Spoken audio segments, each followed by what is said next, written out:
Hey everybody, it's Master Gallengeist here, bringing you my review of Thor issue 26. And overall I enjoyed this one, even though I haven't been reading into the Hulk portions of this. It was interesting to see that, well, Thor has pretty much been Hulkified because of like the unleashing of like a gamma bomb level thing that the Hulk was able to do. So that that is a pretty bad development on like Tony's part because he just starts ripping apart his like celestial armor. Now, granted, it was probably kind of like screwed up before, but this is just like Thor's kind of like going at him, but Hulk is able to intervene, and Tony's trying to think if Bruce is in charge, but it's not. It's Hulk, and he tells him to run as Thor just beats the unholy hell out of him. Let's see.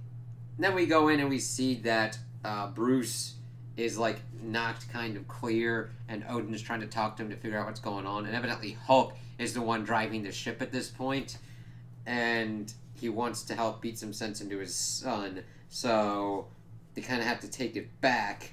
Of course, Banner being in control of the ship.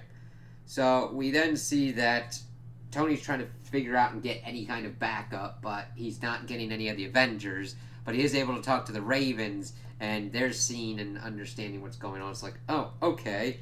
And he gets taken up by the Bifrost, so it's Lady Sif pretty much talking, as we see Hulk kind of giving it to Thor to kind of like get him more on the back foot. Let's see. Then Sif is like, alright, I'm going to bring Thor home. And Tony's like, I would not recommend that. And Thor doesn't recommend that either, and uses such a kind of like battle cry that it breaks the Bifrost. And it's like, that is a shit development. Tony's able to kind of like save Sif at the like last second as the bridge is destroyed, and this really affects Sif. But granted, the Bifrost gets not destroyed on a weekly basis or even a monthly basis, but it happens often enough where you're like, alright, that's gonna have to be kind of like fixed. So we then shift back into Odin and Banner kind of talking. Odin pretty much being like, he's gone.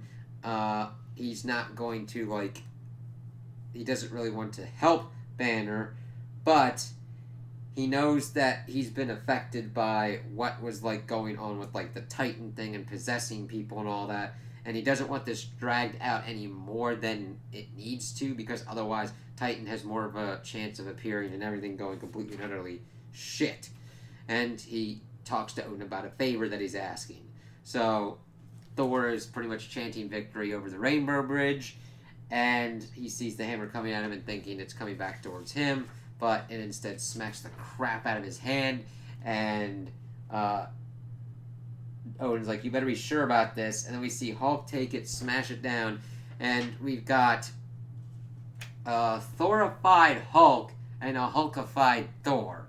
So it's like, alright, this is kind of cool. I do like the art style here, showcasing Hulk in Thor armor wielding Mjolnir. It is very awesome. I just like how it works, and the armor fits Hulk style, and also still is reminiscent of Thor's style as well. It's a good kind of fusion of that. And then we just see them starting to clash, and then pretty much break apart. Did they go to another planet? I know they were fighting on the hand, but I guess they got to another planet and they just blew that shit out. But then Banner War will be concluded in Hulk.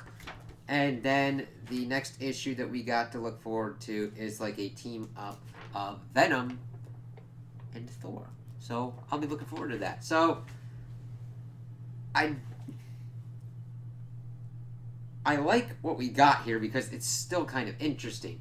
Though spreading it across kind of two books has been kind of the weakness for me, in that I kind of just wanted kind of Thor stuff. And granted, this does do some interesting stuff with Thor and still gives us insight into what's going on with Odin and Thor and all that kind of stuff, while giving us insight of what's going on with Hulk.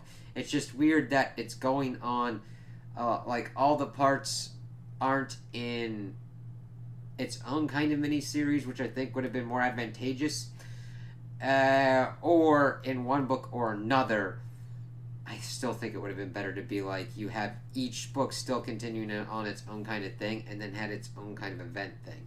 And I don't advocate that lightly, because then it's like, all right, you're probably going to be getting a $4.99 5-issue kind of mini series for that kind of thing, and that's a lot to ask for people. But the thing is, yes, let's see here.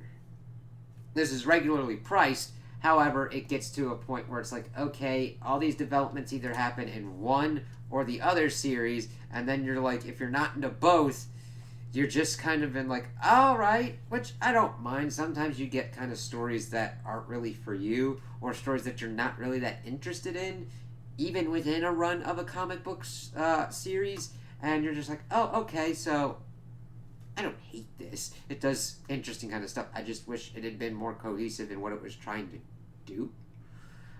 I don't know. It's just how the event was kind of made up. I still get good Thor action. I still get interesting stuff of what's going on with Hulk. So if you're into both characters, you work out very well in what's going on. And if you're like, I'm kind of wondering what's going on with the Hulk character or the Thor character, you do get information out of that as well. So there's that kind of positive with it. But even with that, I still enjoyed what was kind of going on, even though I didn't have the full picture. I really liked the artwork and the action scenes of what was going on, and how there was still kind of the understanding of what's going on in each hero's respective minds of what crazy shit's going on. So those are my opinions on the issue. Tell me what you guys think in the comments below. If you liked it, if you didn't like it, if you agree with me, if you disagree with me. Also, like and subscribe, and I hope you have a good day.